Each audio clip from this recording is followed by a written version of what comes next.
باللہ من الشیطان الرجیم بسم اللہ الرحمن الرحیم قد خلت من قبلکم سنن تم سے پہلے بہت سے واقعات گزر چکے ہیں۔ پچھلی آیات میں مسلمانوں کو صلحاء کی صفات بتائی گئی تھیں کہ صحیح راستے پر چلنے والے، حق راستے پر چلنے والے کامیاب لوگوں کی علامتیں یہ ہوتی ہیں، اور جو لوگ اس راستے پر چلتے ہیں اللہ تعالیٰ ان کو کامیابیاں عطا فرماتے ہیں۔ اور اپنے سے پہلی جو تاریخ ہوتی ہے اس سے انسان کو سبق حاصل کرنا چاہیے، اس لیے کہ پہلی قوموں میں ہر طرح کے لوگ ہیں۔ خاص طور پر پیغمبروں سے متعلق جب بھی کبھی پیغمبر آئے، جن لوگوں نے پیغمبروں کو جھٹلایا وہ تباہ و برباد ہوئے۔ ان کے قصے معروف اور مشہور تھے عربوں کے ہاں، قرآن پاک میں بھی اللہ تعالیٰ نے ان کو ذکر کیا، اور جنہوں نے پیغمبروں کی اطاعت کی ہمیشہ وہی کامیاب ہوتے رہے۔ تو اپنی گزرے ہوئے واقعات سے، سابقہ امم سے، قوموں سے انسان کو عبرت اور سبق حاصل کرنا چاہیے کہ صحیح راستے پر چلنے والے ہمیشہ کامیاب ہوتے ہیں اور غلط راستوں پر چلنے والے ہمیشہ ناکام ہوتے ہیں۔ اسی کا ذکر ہے کہ تم سے پہلے بہت سے واقعات گزر چکے ہیں۔ فَسِيرُوا فِي الْأَرْضِ فَانظُرُوا كَيْفَ كَانَ عَاقِبَةُ الْمُكَذِّبِينَ۔ تو اب تم زمین میں چلو پھرو، پھر دیکھو کہ پیغمبروں کو جھٹلانے والے لوگوں کا انجام کیسا ہوا۔ هَذَا بَيَانٌ لِلنَّاسِ وَهُدًى وَمَوْعِظَةٌ لِلْمُتَّقِينَ۔ یہ تمام لوگوں کے لیے واضح اعلان ہے اور پرہیزگاروں کے لیے ہدایت اور نصیحت کی چیز ہے کہ جتنے بھی لوگ ہیں سب کے لیے اللہ نے ایک ضابطہ اور اصول بتا دیا ہے کہ مکذبین، پیغمبروں کو جھٹلانے والے ہی ناکام ہوتے ہیں اور پیغمبروں کو ماننے والے کامیاب ہوتے ہیں۔ وَلَا تَهِنُوا وَلَا تَحْزَنُوا وَأَنْتُمُ الْأَعْلَوْنَ إِن كُنتُم مُؤْمِنِينَ۔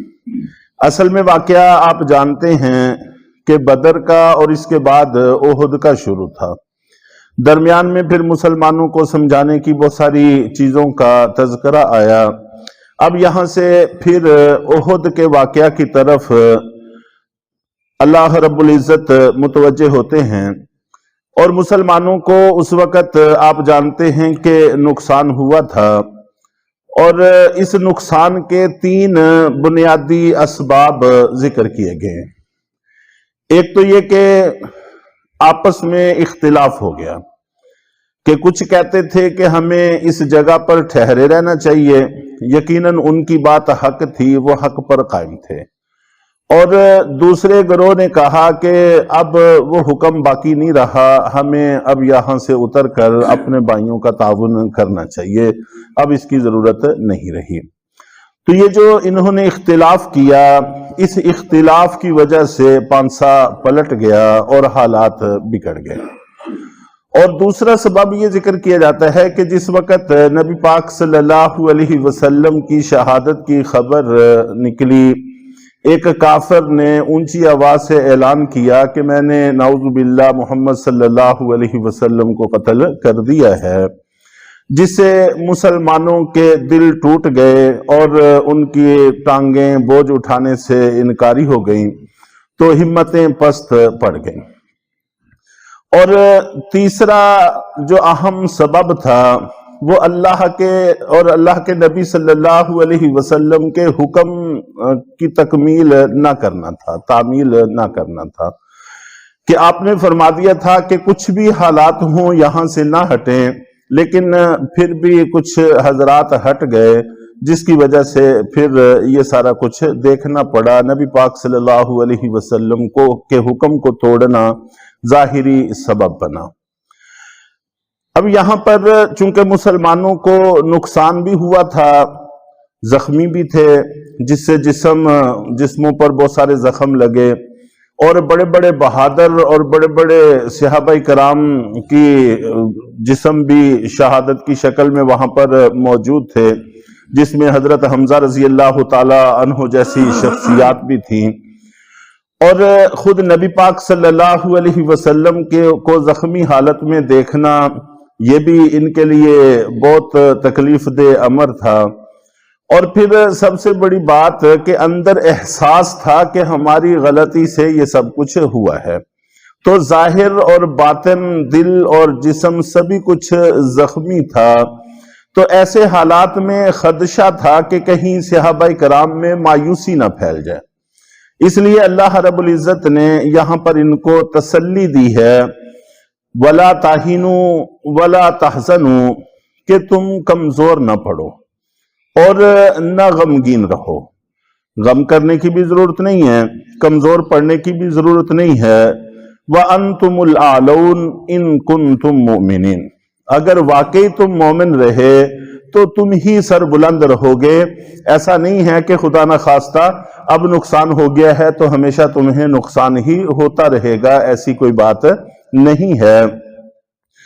اور اس کے ضمن میں یہ بھی درس دے دیا ہے کہ ماضی کی غلطیوں سے سبق تو حاصل کرنا چاہیے، نصیحت پکڑنی چاہیے، جیسا کہ شروع کی آیات میں بھی یہ بات تھی، لیکن اسی میں الجھ کر مایوسی کے راستے پر چل جانا یہ کوئی سمجھداری کی بات نہیں ہوتی، بلکہ اپنی منزل پر نظر رکھ کے اپنے مستقبل کے حالات کو سنوارنا چاہیے، آگے کا سوچنا چاہیے۔ پچھلے غلطیوں سے صرف سبق حاصل کرنے کی ضرورت ہے، اس سے زیادہ کی کوئی ضرورت نہیں ہے۔ إِن يَمْسَسْكُمْ قَرْحٌ فَقَدْ مَسَّ الْقَوْمَ قَرْحٌ مِثْلُهُ، پھر ایک اور انداز سے بھی تسلی دی ہے کہ اگر تم کو زخم پہنچا ہے، فَقَدْ مَسَّ الْقَوْمَ قَرْحٌ مِثْلُهُ، تو تحقیق ان لوگوں کو بھی زخم پہنچ چکا ہے اسی جیسا۔ اس سے پہلے تو بدر میں بھی ظاہر ہے کہ ان کے 70 مارے گئے تھے، اگر تمہارے 70 شہید ہوئے ہیں تو اس سے پہلے جنگ میں ان کے بھی تو 70 مارے گئے ہیں، تو اس لیے پریشان ہونے کی ضرورت نہیں ہے۔ اور پھر جنگ کے شروع میں جو کفار کا لشکر پیٹھ پھیر کر بھاگا تھا، وہ بھی بہت ساری لاشیں چھوڑ کر بھاگا تھا، تو تم بھی جنگ کے شروع میں ان کے بہت سارے لوگوں کو مار چکے ہو، تو یہ بھی ان کو ایک زخم پہنچا ہے۔ تو اگر تمہارا نقصان ہوا ہے تو ان کا بھی پہلے نقصان ہو چکا ہے، پھر تمہارے شہداء وہ جنت میں ہیں اور ان کے مقتولین جہنم میں ہیں، یہ بنیادی بہت بڑا فرق ہے۔ تو یہ بھی تسلی کے الفاظ تھے۔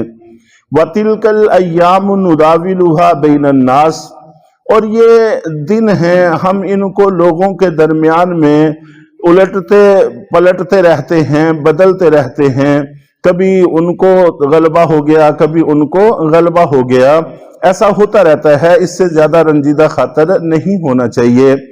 پھر آگے ان دنوں کے بدلنے کے اور یہ جو تھوڑا نقصان ہوا ہے، اس نقصان کے اسباب بیان کیے ہیں کہ ہم نے اصل کے اعتبار سے یہ جو تمہیں نقصان نظر آ رہا ہے، اس کی اصل وجہ کیا؟ وہ تو ظاہری اسباب تھے جن کا پہلے ذکر ہوا، جو اصل مقصد تھا اللہ کا، پھر ان کا آگے ذکر کیا گیا ہے۔ انشاءاللہ العزیز کل کے درس میں پھر اس کا بھی تذکرہ کیا جائے گا۔ اللہ تعالی ہم سب کو حق بات سمجھنے کی توفیق عطا فرمائے۔